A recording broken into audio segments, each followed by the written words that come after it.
June, when some of us who are neighbors around here heard about the George Floyd murder, and then we saw the video. So we decided, what the hell can we do? So we're standing up, we made these signs. We're going to be silent for 9 minutes. Thanks to the video that was taken by Darnella Frazier, we now know what cops do in our name. After we be silent for 9 minutes, we're going to say the names of all of these people who were killed in the prime of their life. So I'm glad that you're here today. Northwest Yonkers, Southwest Yonkers, wherever you're from, New Rochelle, Mount Vernon, welcome. George Floyd deserves this. We're going to keep up the pressure until the police get the message that this is unacceptable behavior and it's not in our name. So I'll start the time watch, and then afterwards, just by the way, because of the jury trial, it has now gone to the jury, and the media is very interested. But just so you know, we've never had the media here, even though we've been here for the last 40 weeks, and we will continue to be here. So thanks a lot, neighbors, for standing up for racial justice.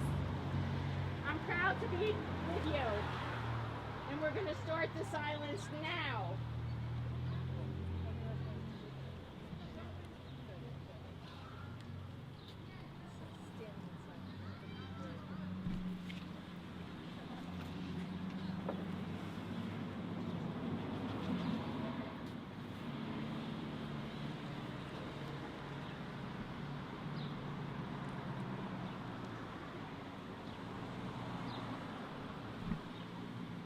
We are right here at the intersection of Warburton and Odell.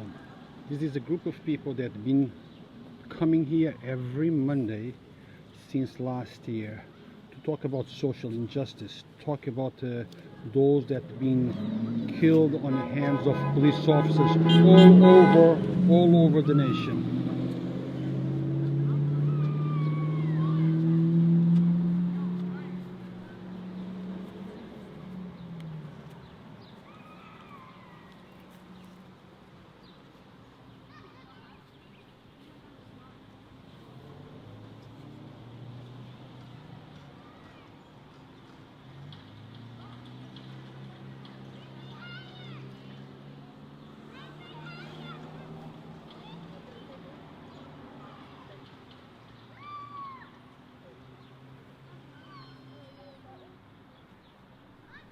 It's 9 minutes of silence.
So let's start by telling us who you are, please.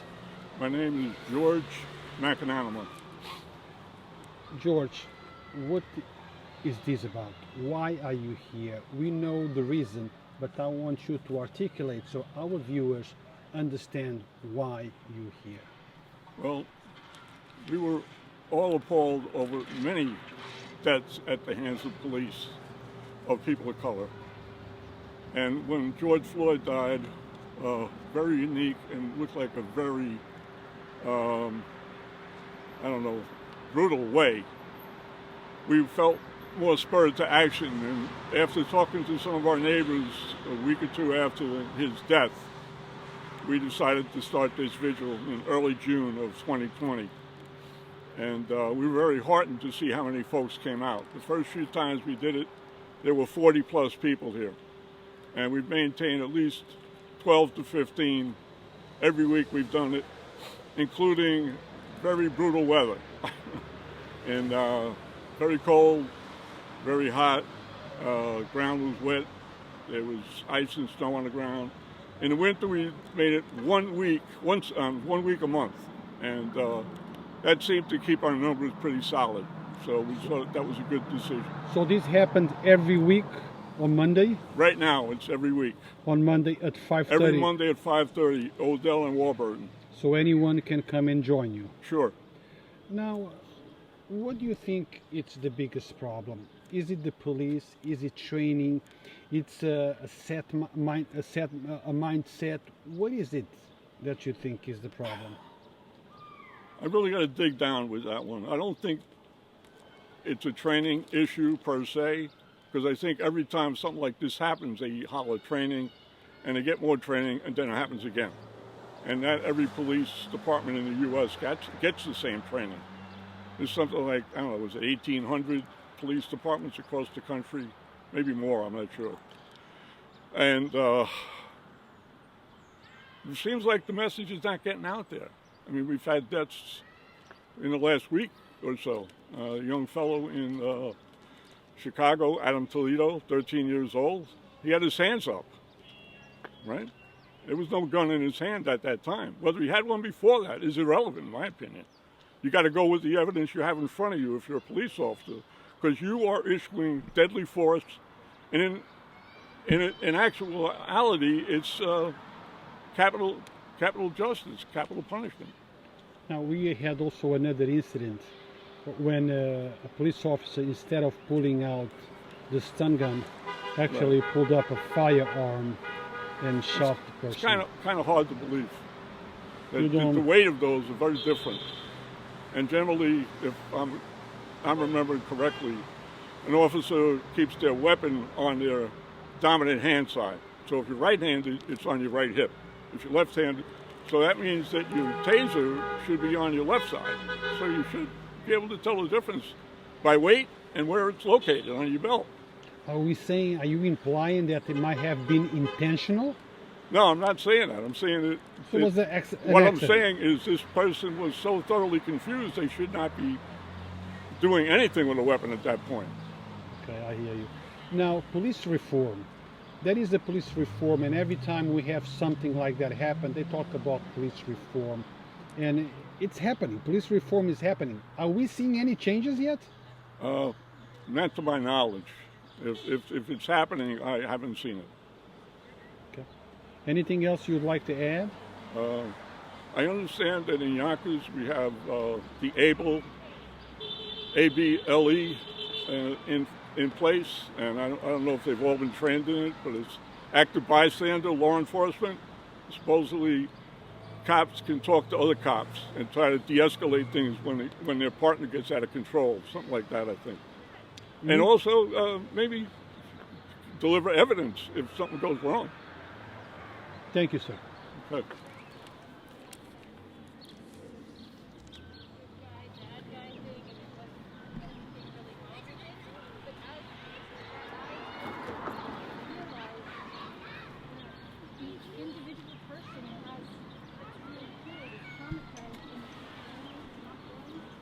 How you doing? Good. How are you? Now, do you mind so people can understand Sure. it clearly? Tell us why you're here. I'm here. And about your organization as well. Sure. I'm here because Black Lives Matter, unequivocally. The way the justice system, the injustice system has treated them, black people for centuries, needs to end. We need to stop this, and we need white people specifically to be speaking up against this. The draws, the connections, the intersections between police brutality and mass incarceration are huge. I'm part of an organization called Release Aging People in Prison that helps to advocate through legislation for the release of elder folks in prison and for fair and just parole opportunities for people who have served their time, who have transformed, who have reformed, and deserve a chance to re-enter into their society. We know that the carceral system disproportionately impacts Black and Latino folks. Roughly 1 in 4 Yonkers, Westchester residents are incarcerated, 76% of them being Black and Latino. So we're here to call for the passage of the Elder Parole and Fair and Timely Parole Bill from the People's Campaign for Parole Justice. And you know, the intersections between police brutality, all of these young men and women who have been victims of police violence, their ancestors and people like them have just been the same victims of the carceral system. So we're here to call for an end to it all because it needs to stop. Now, we all hear about police reform, training, understanding the division between races, but things continue to happen. People continue to be killed in a way that is unjustifiable to some. Do you think that police reform is actually working? I think that there needs to be a shift in what we think of as reform. I think that police need to be defunded. I think police need to have less resources, need to be removed from communities that they've disproportionately harmed and have then contributed to mass incarceration.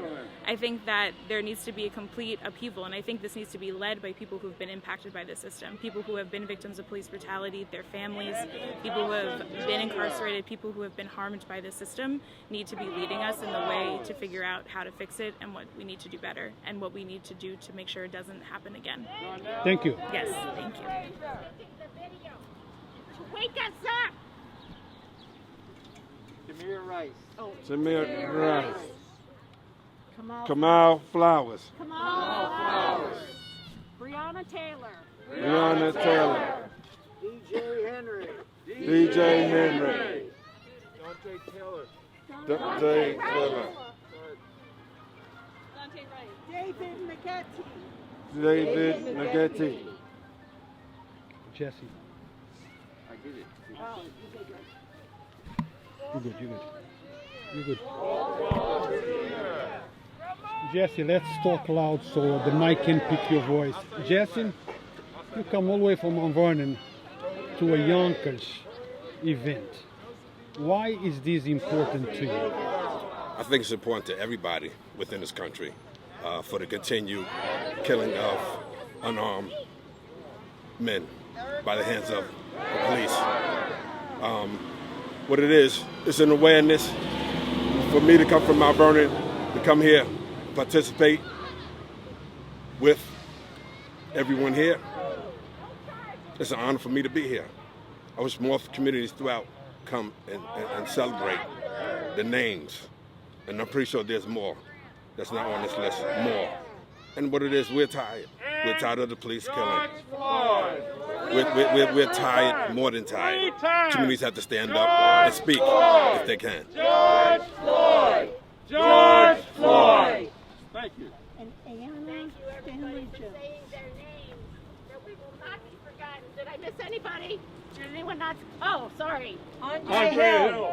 Andre Hill. Sandra Bland. Sandra Bland. Ayanna Stanley Jones. Ayanna Stanley 7 years old. Come on, Aubrey. Oh my God. Wow. Yes, we have. Oh, hi. How are you? Castillo. And there are hundreds more.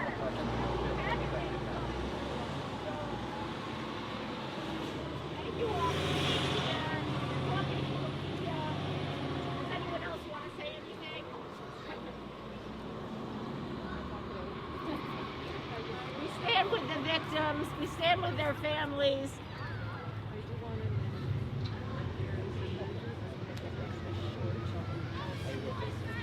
Okay. Okay. All right. right, no, I want to say something else. I gotta take my mask down. I can barely breathe. Yeah, good, correct. It was recommended that when the verdict is announced, probably this week, that we convene here at 5:30. Is everybody okay for that? Yes. On the day of the On announcement? the day of the announcement. If it's at 4 o'clock in the afternoon, we'll meet here at 5:30. If it's 9 o'clock in the morning, we'll meet here. If it's 9 at night, we'll meet the next day. Okay? We want to be peaceful, but we want to say that this really matters to us. There better be justice in this case, and we're looking for some justice. We don't want to put them in jail and lock away and throw away the key like they do to people who kill cops. But we do want to make sure that justice is served. Where's Noel? Okay, wait. This is Mike Hertz from the... Somebody would like to speak.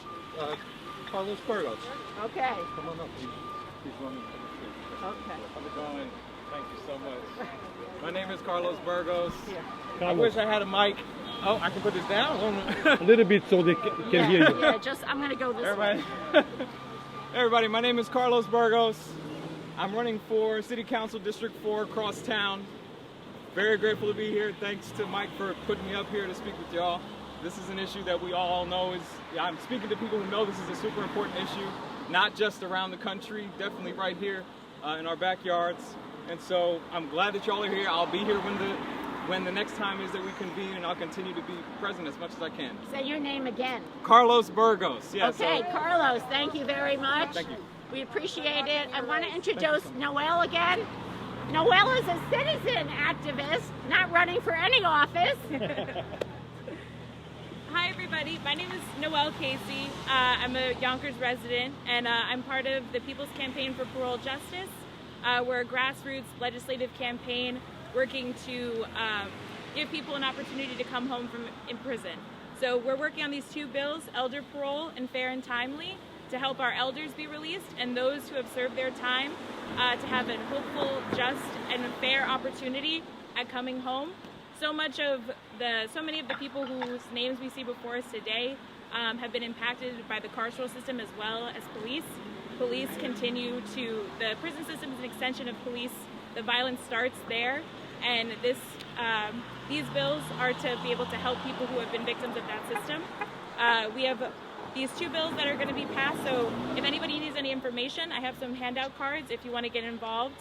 I'd be happy to let everybody know, but you know, this system disproportionately impacts Black and Latino people. Roughly 1 in 4 Westchester folks have been incarcerated, and 76% of them are Black. So that's exactly why everybody's here. Love you all for being here, and see me if you want any more information. Thank you. Great, thanks, Noel. Susan, can I say something?